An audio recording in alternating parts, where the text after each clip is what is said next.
इतिहास जिसकी कोख में पला है,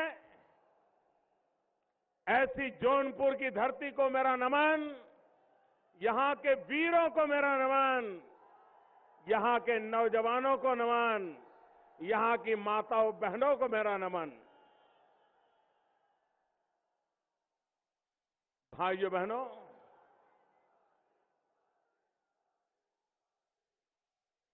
मां भारती की रक्षा के लिए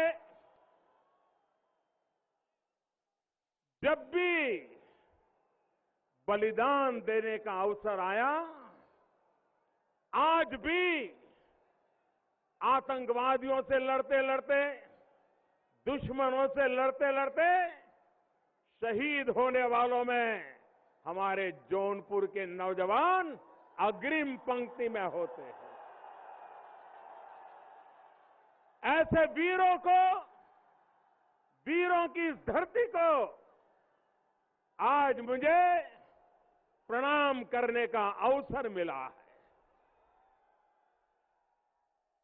भाइयों बहनों, जब चुनाव शुरू हुआ तब मौसम ठंडा था, लेकिन जौनपुर पहुंचते पहुंचते तो पारा चढ़ता ही जा रहा है, चढ़ता ही जा रहा है।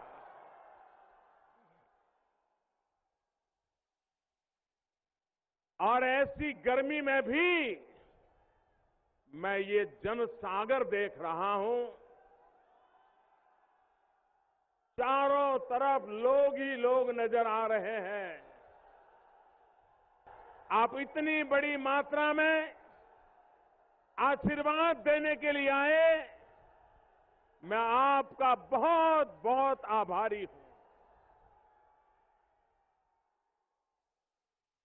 भाइयों बहनों,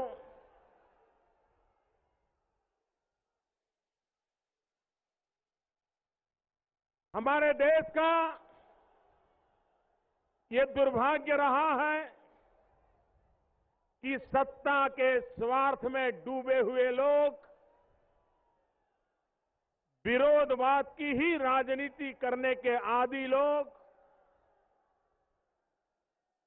कभी कभी मर्यादाएं खो देते हैं और ऐसा पाप कर बैठते हैं जिसको न समय माफ करेगा, न लोग माफ करेंगे। जब हिंदुस्तान की सेना ने सर्जिकल स्ट्राइक किया,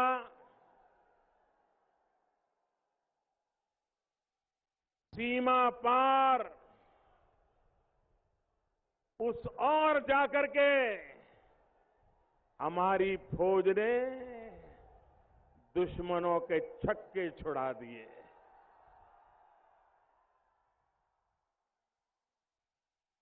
आतंकवादियों के कैंप ध्वस्त कर दिए और सूरज उगने से पहले सारे मेरे फौजी जवान हिंदुस्तान की धरती पर वापस लौट आए। भाई,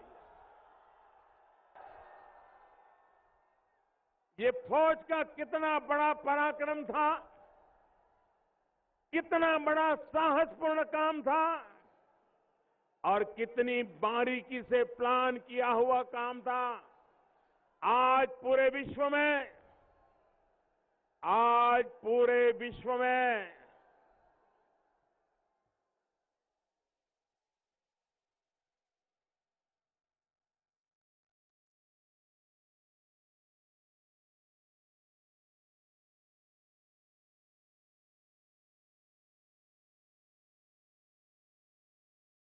इधर कैमरा के कारण लोगों का जरा उत्साह बढ़ गया है। जरा वहां हो जाने दो, फिर बाद में बोलता हूं।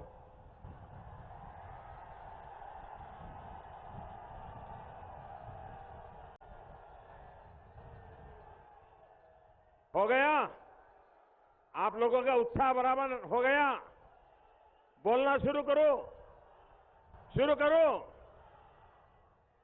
देखिए, आप लोग 3-3 घंटे से इंतजार कर रहे हैं इतनी गर्मी में इंतजार कर रहे हैं।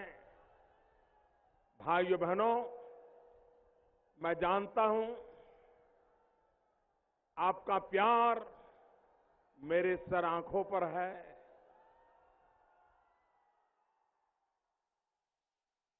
भाइयों बहनों,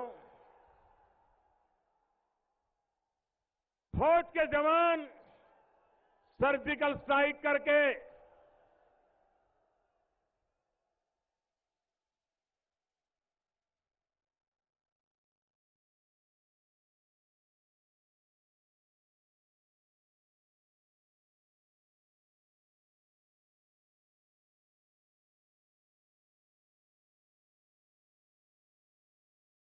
हो गया आपका कैमरामैन।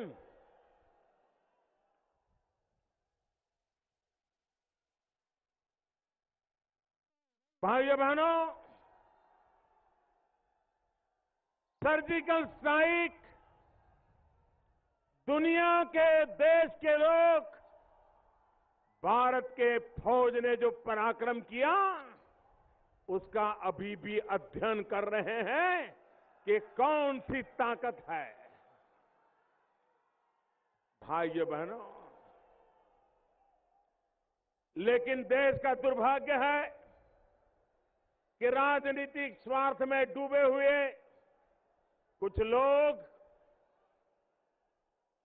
देश की फौज पर, देश के वीर जवानों पर सवाल खड़ा करने लग गए।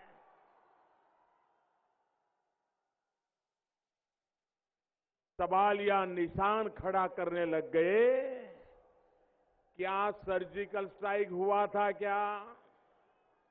वो कह रहे थे मोदी जरा सबूत दो, सबूत। मैं जरा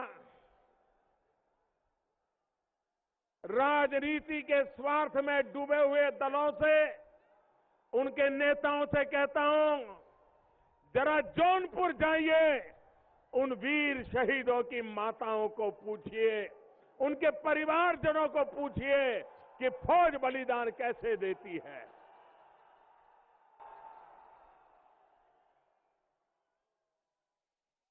देश की फौज के लिए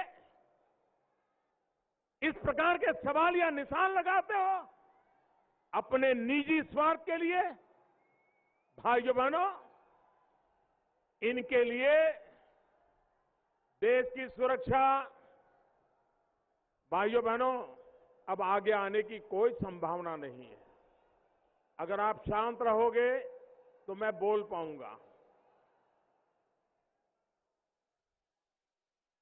आप तय करिए, ये छोटा सा एक कोशिश कर रहा है आगे आने का। आप तय करिए भैया।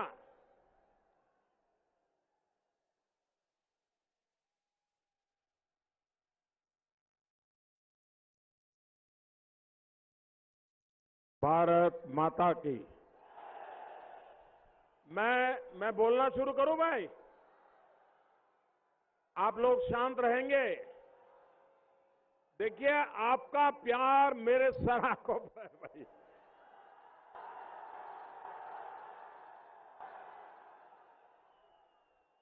लेकिन इतना प्यार मत दिखाइए।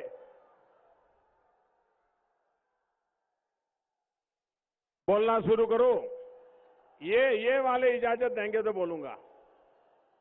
बोलना शुरू करो। जरा बताइए, बोलो। पक्का? तो आप शांत रहेंगे? पक्का रहेंगे? भाइयों बहनों, देश की सुरक्षा भी इनके लिए राजनीति का हथकंडा बन गया। देश की फौज 40 साल से 1 रैंक 1 पेंशन, ओआरओपी, उसके लिए मांग कर रही थी। फौज के लोग कह रहे थे हमारा हक का है, हमें मिलना चाहिए। लेकिन भाइयों बहनों,